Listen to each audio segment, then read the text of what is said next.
Hello everybody, welcome back to another video. Today we are going to talk about Speed King, a stand from JoJo.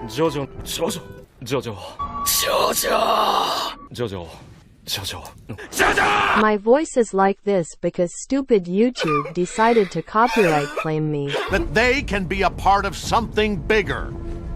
Or die. I won't let you.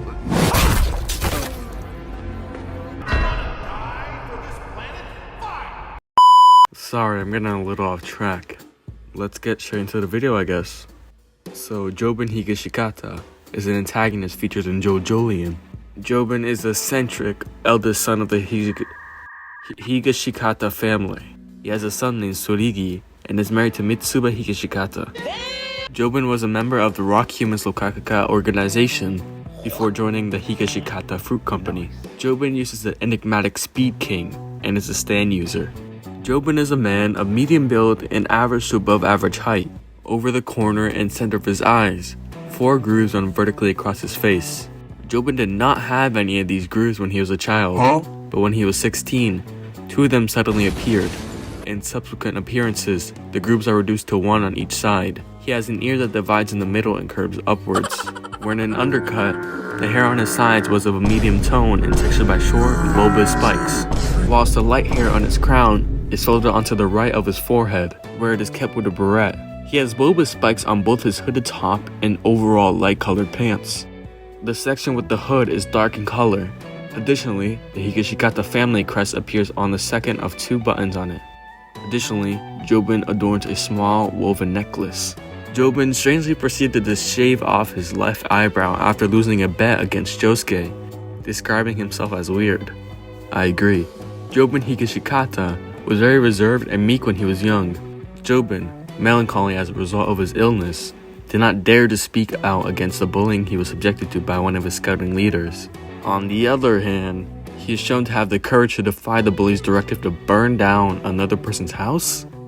Kato, which is his mother, took advantage of the awakening of Speed King to forever alter Jobin's perspective by announcing to him that he had not done anything wrong and that he was destined to ascend while others would remain at the bottom. Jobin committed his first murder after being persuaded by his mother's words.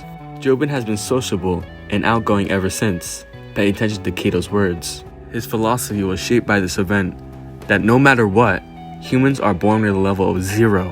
Jobin is of the opinion that as a result of this, humans must constantly seek a way to advance in the world, and that, in his opinion, is the only way that both they and he can achieve happiness.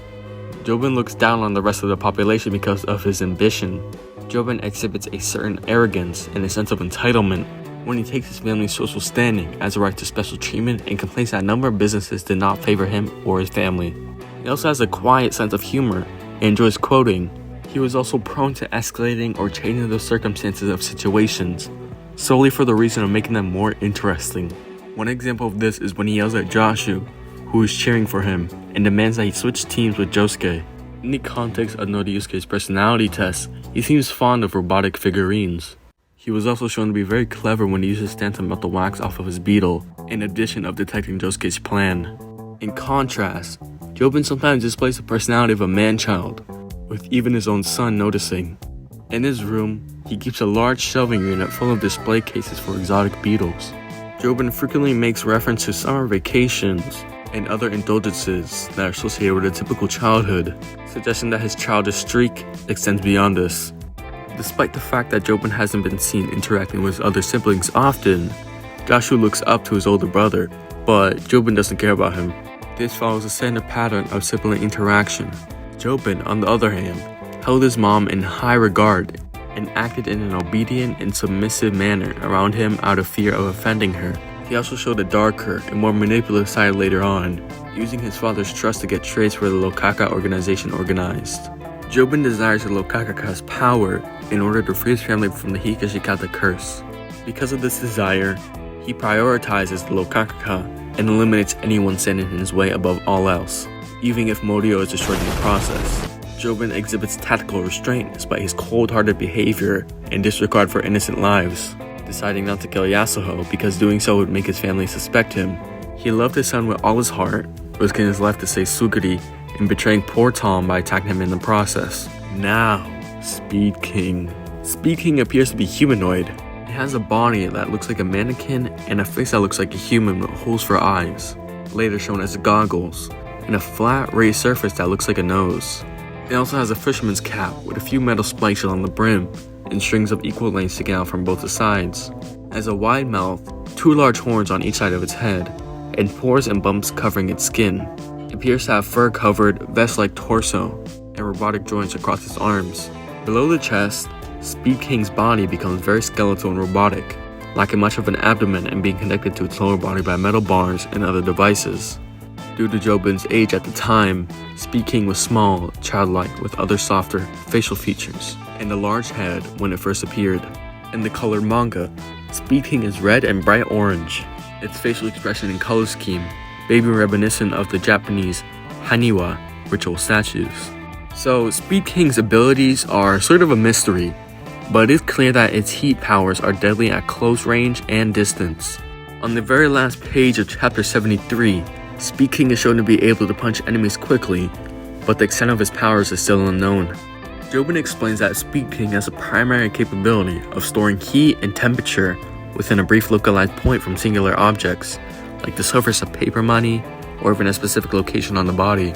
However, once the heat is stored, it can be transferred to anyone who touches that point. Although Speed King can only affect things within a distance of 10 centimeters, it has been demonstrated that Speed King's heat storage can still affect things that are far away from Jobin. Ojiro Sasame, for instance, could still be affected if you travel from the Higashikata house to downtown Morio. It is reasonable to infer that Jobin can raise the temperature to at least 300 Celsius, because it can heat sodium chlorate sufficiently to produce oxygen.